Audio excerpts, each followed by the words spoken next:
সুখে থাকার জন্য অল্পতে সন্তুষ্ট থাকা অনেক বেশি প্রয়োজন।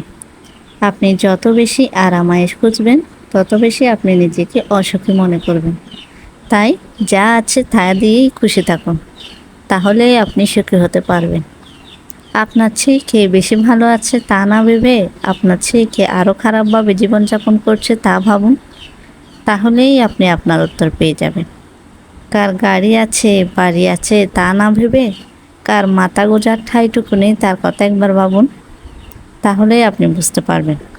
আমার আরও চাই করতে থাকলে আপনার চাহিদা কখনোই ফুরাবে না। অল্পতেই সন্তুষ্ট থাকতে পারলেই আপনি প্রকৃতপক্ষে সুখী হতে পারবেন।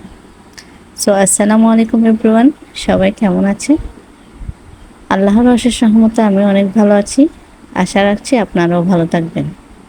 আজকে তেমন বেশি কিছু করব না, আজকে করব পাঙ্গাস মাছ ভাজা আর একটা ডাল।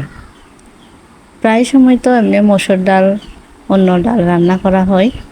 এবার ভাবলাম অন্যরকম একটু ডাল রান্না করি। বাসায় কচুরমুখিও ছিল, ভাবলাম কচুরমুখির ডাল রান্না করব। যেই বাবা সেই কাজ। এদিকে কচুরমুখির ডাল রান্না করার জন্য ভালো করে খোসা ছাড়িয়ে নিলাম, তারপর সিদ্ধ করতে দিয়ে দিলাম। এদিকে কচুরমুখি সিদ্ধ হতে হতে অন্যদিকে পাঙ্গাস মাছগুলো ভেজে নিলাম। পাঙ্গাস মাছ ভাজা হয়ে গেলে ওই একই তেলের মধ্যে দিয়ে দিলাম পেঁয়াজ কুচি, রসুন কুচি, অল্প একটু হলুদ, তারপর মশলা। তারপর এতে দিয়ে দেব কতগুলো জিরা, তারপর দিয়ে দেব তেজপাতা। এগুলো ভালো করে কষানো হয়ে গেলে এবার কচুরমুখির মধ্যে দিয়ে দেব। আর কচুরমুখির মধ্যে আমি গোটা কয়েকটা কাঁচামরিচও দিয়েছি, ভালো করে সিদ্ধ হয়ে যাবে এতক্ষণে।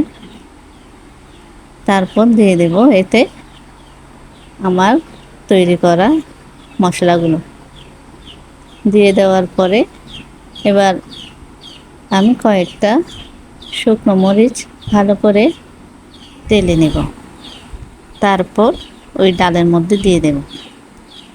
কচুরমুখিগুলো সিদ্ধ হওয়ার পর কিন্তু আমি ডালঘুটনির সাহায্যে ভালো করে থেতো করে নিয়েছিলাম। একদম আমিষ আমিষ হয়ে গেলে কিন্তু খেতে ভালো লাগবে। তারপর শুকনো মরিচগুলো দিয়ে দেব, তারপর এর মধ্যে একটু মশলা দিয়ে দেব আর পরিমাণ মতো লবণ দিয়ে দেব, তারপর দিয়ে দেব ধনিয়া পাতা। তারপর হয়ে যাবে আমাদের কচুরমুখির ডাল। ভিডিওটি ভালো লেগে থাকলে সবাই শেয়ার করে দিবেন। সবাই ভালো থাকবেন। আল্লাহ হাফেজ।